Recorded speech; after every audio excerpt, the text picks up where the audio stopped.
మొట్టమొదటి ఏం చెప్పాము? మొట్టమొదటి పునరుద్ధానంలో, రెండవ పునరుద్ధానంలో,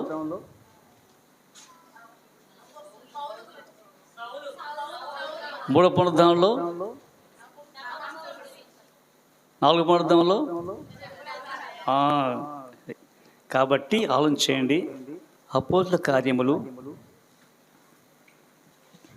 8వ అధ్యాయము 26 వచనం చూడండి ఒకసారి. ప్రభుదూత నీవు లేచి దక్షిణముగా వెళ్ళి యెరూషలేము నుండి గాజాకు పోవు అరణ్య మార్గమున కలుసుకోమని. చాలండి.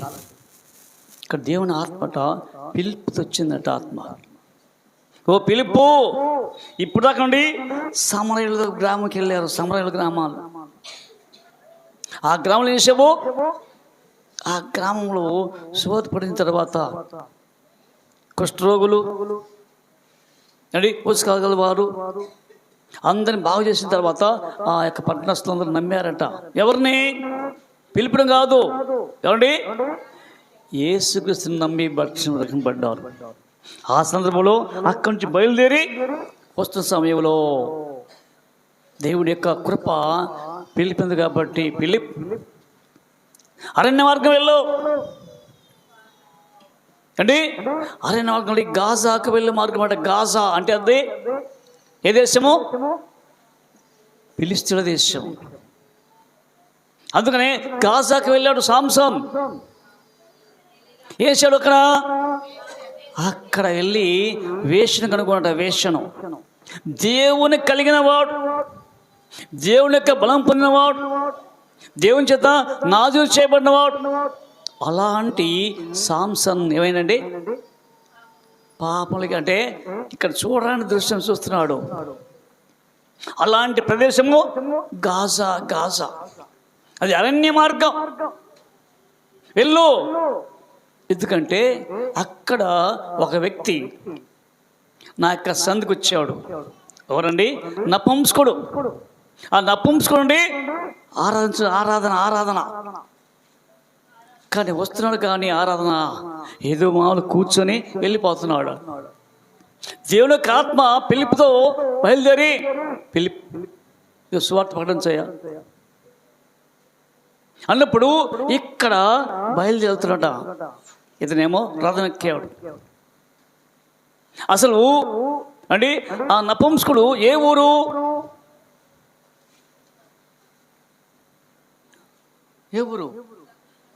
దక్షిణాఫ్రికా, ఐథోపియా దేశము. ఐథోపియా అంటే దక్షిణ దేశము. అంటే ఎన్ని మైళ్ళు ప్రయాణమయ్యాడు? ఎన్ని మైళ్ళు వచ్చాండి? దాదాపుగా అండి 16,000 కిలోమీటర్లు, 16,000 మైళ్ళు. అలాంటి 16,000 మైళ్ళు 24,000 కిలోమీటర్లు. అంటే ఒక అండి గుర్రం బయలుదేరితే రోజుకు 20 కిలోమీటర్లు అవుతుంది. ఎవరు? ఒంటె.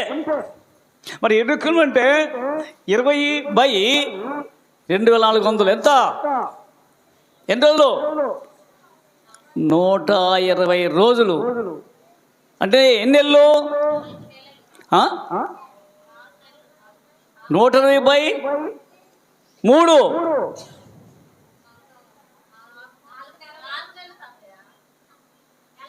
4 మాసాలు బయలుదేరండి. ఆ దేశం నుంచి వస్తున్నాడు. ధనాగార మంత్రులు అండి. ధనవంతుడు అండి. ఈయన ఖజాందారుడు. కాందగే కింద రాణి అయినా ఆ ధనాగార మంత్రుడు ఈయనే ఖజాందారుడు. ఎవరు అంటే ఎందుకండి ట్రెజర్ అంటే ఖజానా. అక్కడి నుంచి డిస్ట్రిబ్యూట్ అవుతుంది బ్యాంకులకు. అలాంటి గొప్ప వ్యక్తి అట వస్తున్నాడు. కానీ అసలు వచ్చి వెళ్ళిపోతున్నాడట. ఏమండి? నపుంసకుడు.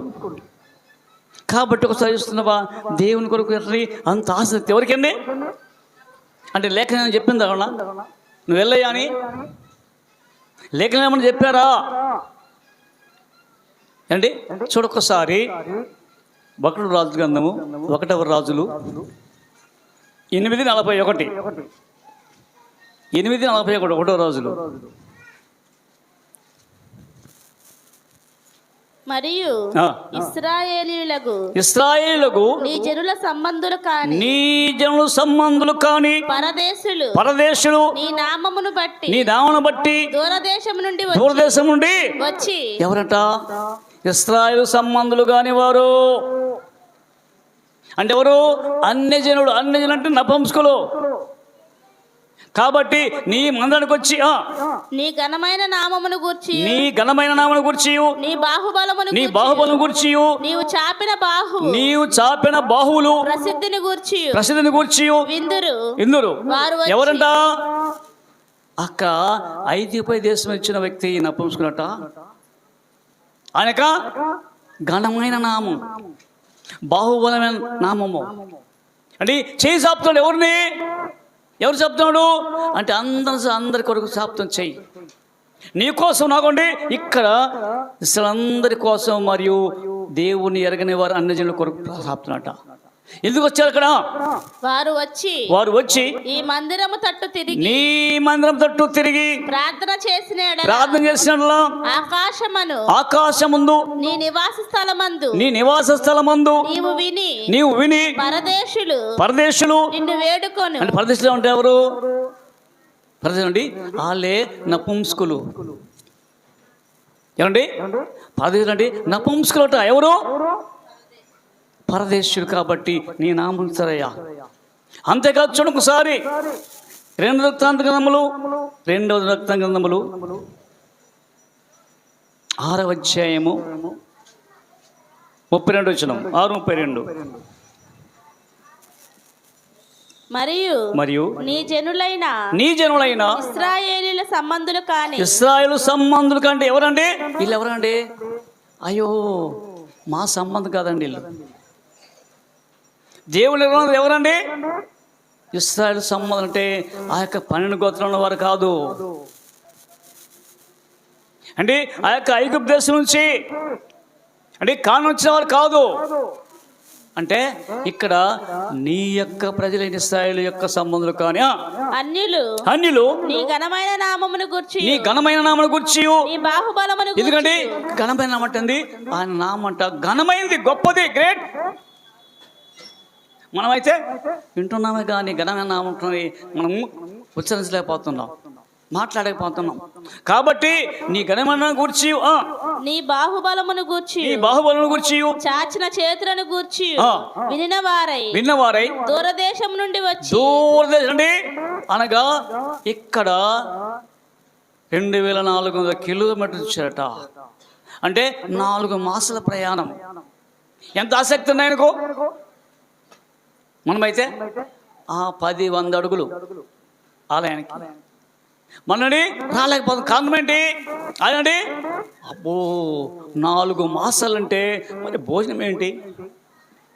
తనతో వచ్చేవాడికి సేవకులకి ఏం భోజనాలు? పైగా రథం మీద ఎక్కి వస్తున్నాడు ఎవరు? ఈ నపుంసకుడు.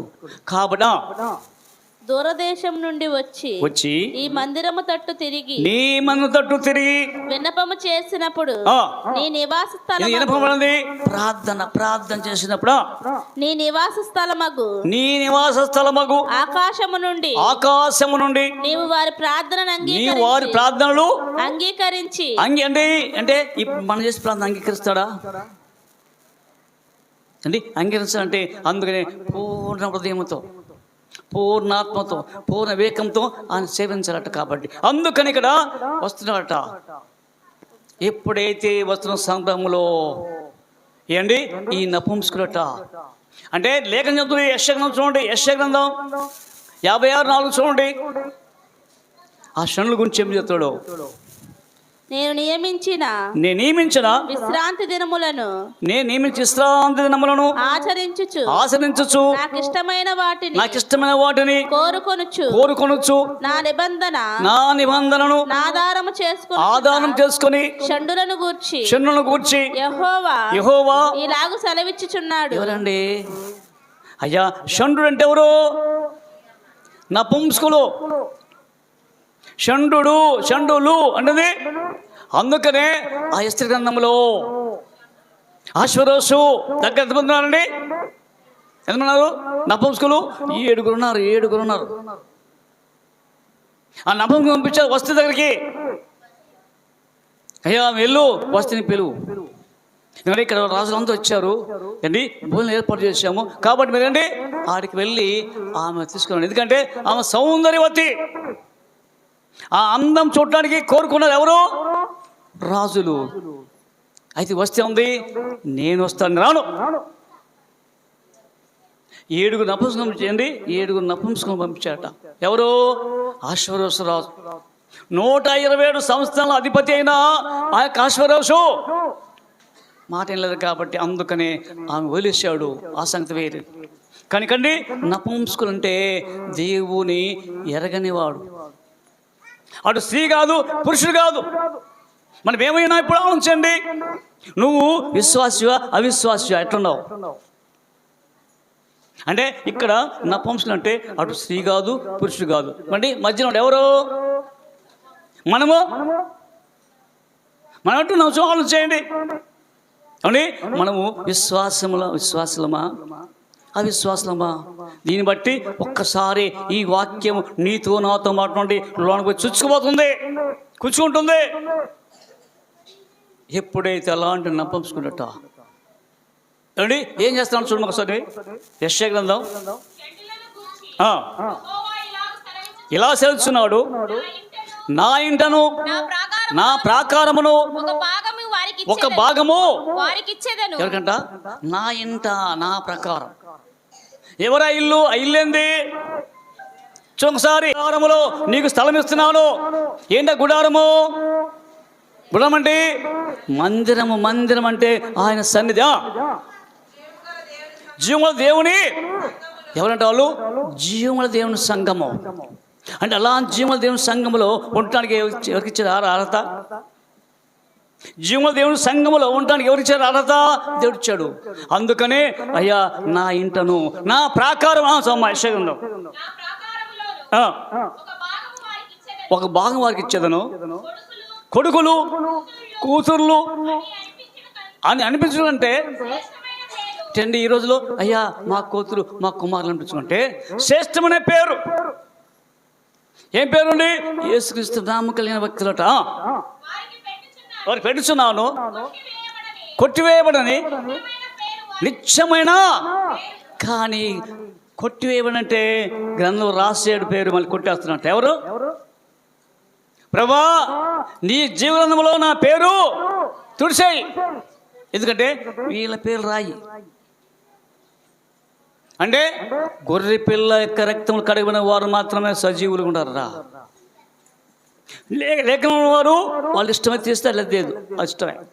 కాబట్టి ఒకసారి గట్ట అలాంటి షండుడట దేవుని యొక్క గృహంలో ఉండాలని ఆశ కలిగి దేవుడట అక్కడ పిలుపుని ఒప్పిస్తున్నాడు. అసలమ్మా అతను తిరిగి వెళ్ళొచ్చు, తన రథం మీద కూర్చుండి ప్రవక్త అయిన యెషయా గ్రంథం చదువుచుండెను. ప్రవక్త అయిన యెషయా అంటే యెషయా గ్రంథం అంటే ఇది 66 అధ్యాయాలు. అంటే భవిష్యత్ కాలం, అంటే భూతకాలము భవిష్యత్ కాలము అంటే జరుగుతున్న కాలము. అంటే వర్తమాన భవిష్యత్ కాలంలో ఉన్నాయి, 3 ఉన్నాయి దీంట్లో. యెషయా గ్రంథంలో ఎక్కడైతే ఎదుగో ప్రాణ గ్రంథం కూడా వర్తమానము భూతకాలం భవిష్యత్తు కాలం. యేస్కేలు దానియేలు ఏంటి ఈ 3 అంత చూపిస్తున్నట, భవిష్యత్తును చూపిస్తుంది. జరుగుతున్న కాలము, జరిగిపోయిన కాలము అంటే జరిగిపోయే కాలము. కాబట్టి ఇక్కడ యెషయా చెప్తున్నట. అప్పుడు ఆత్మ పిలుపుతో నీవు ఆ రథము దగ్గరకు ఏ ఆత్మ? పరిశుద్ధ ఆత్మ. నువ్వు వెళ్ళు. అదే వాళ్ళు ప్రాణం చేస్తున్నారు, వాళ్ళు తెలియట్లా, ప్రార్థన రహస్యమైన తెలియదు. కాబట్టి నువ్వు వెళ్ళు. నీవు ఆ రథము దగ్గరికి పోయి దానిని కలుసుకొనమని చెప్పి. ఏంటి రథము? ఎంత స్పీడ్ పోద్దండి? ఎంత స్పీడ్ పోద్ది రథం? ఇప్పుడు ఏంటి రోజుకి ఎన్ని కిలోమీటర్లు చెప్పాను? 20 కిలోమీటర్లు. మరి పిలిపోవాలంటే కష్టమేనా? ఇప్పుడు రథం ముందు వెళ్తా, పిలుపు ముందు వెళ్తాడా? కానీ పిలుపు దగ్గరకు పరిగెత్తుకుని పోయి అతడు ప్రవక్త అయిన యెషయా గ్రంథం పరిగెత్తండి. ఏ స్పీడు? రథం స్పీడా ఈయన స్పీడా? కాబట్టి దేవుని ఆత్మ ఎత్తుకొని పోయిందట. ఎక్కడికి? రథంకి వెళ్ళిపోయింది. పిలుపు రథంకి వెళ్ళాడా? అతడు ప్రవక్త అయిన యెషయా గ్రంథం చదువుచుండగా. యెషయా గ్రంథం అండి. ఏ గ్రంథం అంటే? అదో భవిష్యత్ కాలం చూపించేది, వర్తమానం చూపించేది, భూతకాలం చూపించేది. ఏ గ్రంథం చదువుచుండగా విని నీవు చదువునది గ్రహించున్నావా? నీవు చదువు గ్రహించున్నా అంటే అని అడుగగా. చూడండి, మనం చాలా మంది చదువుతాం బైబిల్, గ్రహిస్తావా? అండర్స్టాండ్ అవుద్దా? ఇది ఎవరికి? నాకా, వేరే వాళ్ళకా అని అనిపిస్తావా? కాబట్టి ఈ గ్రంథయ్య నువ్వు చదువుతున్నావే, పాపం బట్టి ఈ యొక్క నపుంసకుడట బాగా చదువుతూనే ఉన్నాడు. ఏం కలదు? అర్థం కాల. మనకోండి పొద్దుకు తింటూనే ఉన్న వాక్యం అండి. ప్రతి ఆదివారము, బుధవారము, శుక్రవారము, శనివారము 4 రోజులు ఉంటున్నాం, కానీ అర్థమవుతుందా? ఇది వచ్చి కూర్చొని వెళ్ళిపోవడం కాదట. అయితే ఇక్కడ ఎప్పుడైతే ఆ యొక్క పిలిపడిగాడు నపుంసుకుని, అయ్యా నువ్వు చదువుతున్న గ్రహిస్తున్నావా? అతడు ఎవడైనను నాకు త్రోవ చూపకుంటే. ఏంటి ఎవడైనా అంటే? వేరే వాళ్ళు చెప్పాలి, ఇదే ఈ త్రోవ. ఏ త్రోవ అండి? అందుకని ఇరిమియా గ్రంథం చూడు 6:16. ఇరిమియా గ్రంథం 6:16.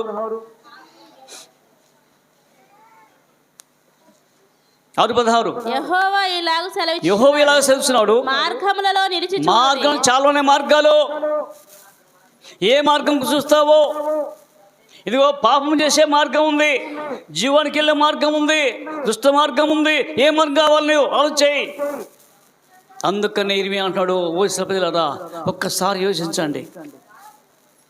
మార్గం ఉండి, ఇదిగో మార్గం ఉంది, దారి. ఆ దారి ఎవరు? యేసుక్రీస్తే. అంటే ఐఆమ్ జీవము అండి, I am the way and life. నేనే మార్గం, సత్యం, జీవం. కాబట్టి నిలిచి చూడుడి. పురాతన మార్గం. ఎన్ని పురాతనం? ఐగుప్తు దేశంలో ఏ మార్గం అండి? పురాతనం. అబ్బో, దాసత్వం అన్నట. దాని ఏ మాత్రం యేసు ప్రభువుని లేక దేవుణ్ణి ఆరాధించట్లా. కాబట్టి పురాతన మార్గంలో ఆలోచించండి. పురాతన మార్గములను గురించి విచారించుడి. మేలు కలుగు మార్గమేదో అని అడిగి అందులో నడుచుకొని. కాబట్టి ఇక్కడ మేలు గల మార్గం ఆలోచిస్తున్నాడు. ఎవరండి? అయ్యా ఎవరైనా నాకు త్రోపించినే కదా. అదేమనండి? మేలు మార్గంటే నీకు మేలు కలుగుతుంది. ఇప్పుడుది మేలైన మార్గం అండి, యోచించండి. మేలు కలుగు మార్గమేది అని అడిగి అందులో నడుచుకోండి. కాబట్టి ఉద్దేశం ఏంటంటే నపుంసకుడి యొక్క ఉద్దేశం మేలైన మార్గం ఏదో అందులో నడవాలి నేను. అందుకనే ఎవడైనా నాకు త్రోవ చూపితే నేను ఎలా గ్రహిస్తానయ్యా? రథమెక్కి తనతో కూర్చుండమని. అయ్యారా కూర్చో. ఈ వాక్యం చాలా అంటే ఆసక్తి ఉంది. కూర్చో, రథం కూర్చో, రథంలో కూర్చో.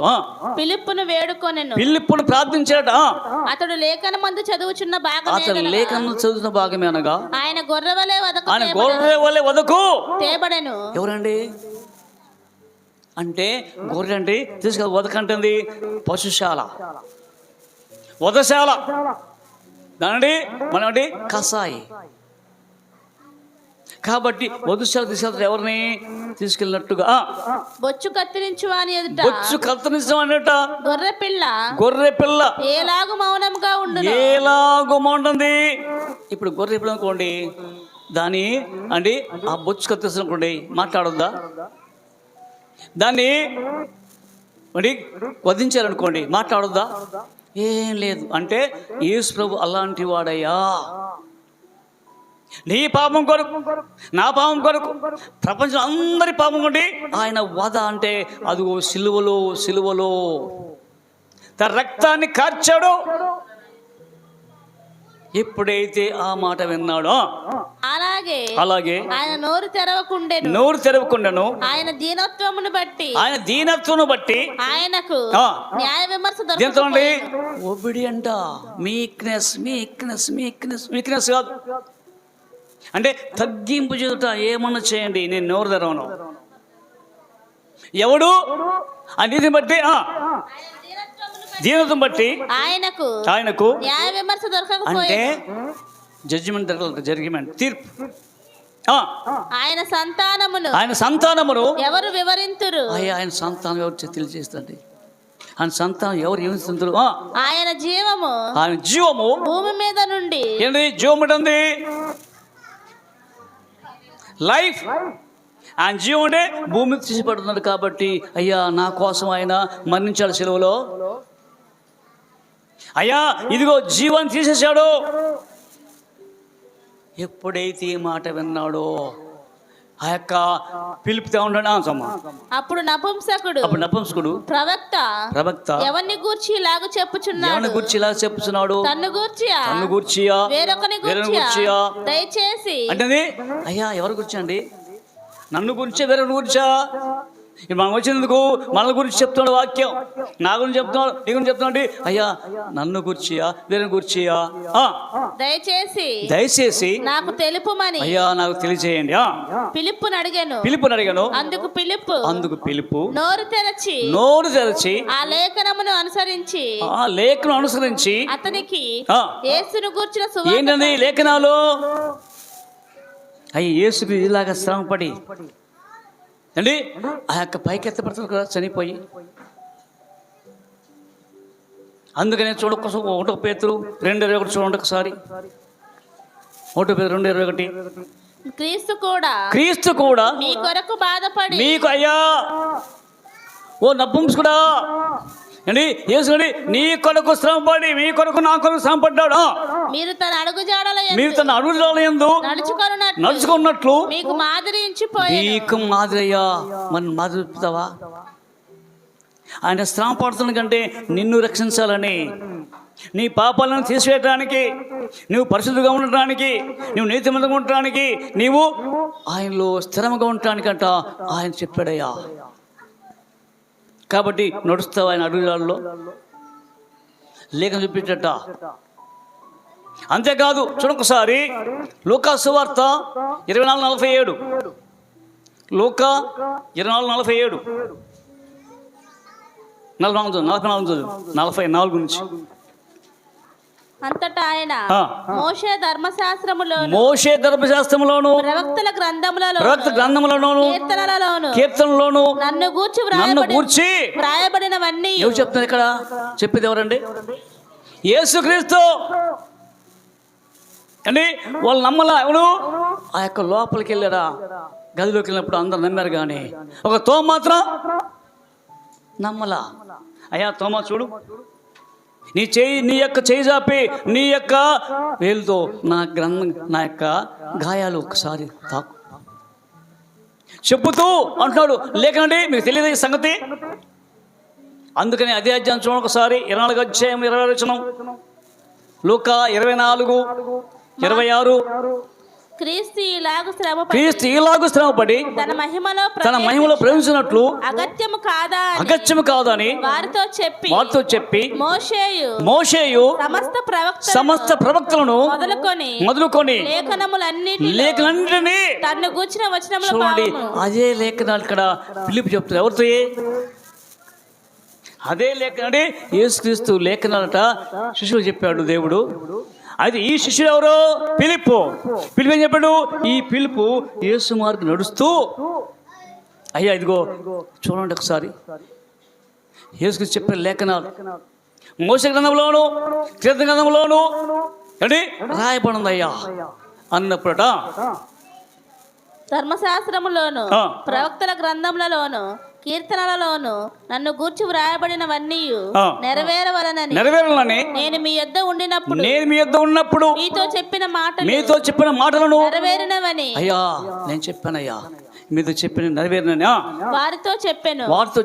అప్పుడు వారు లేఖనములు గ్రహించినట్లు ఆయన వారి మనస్సును అండి.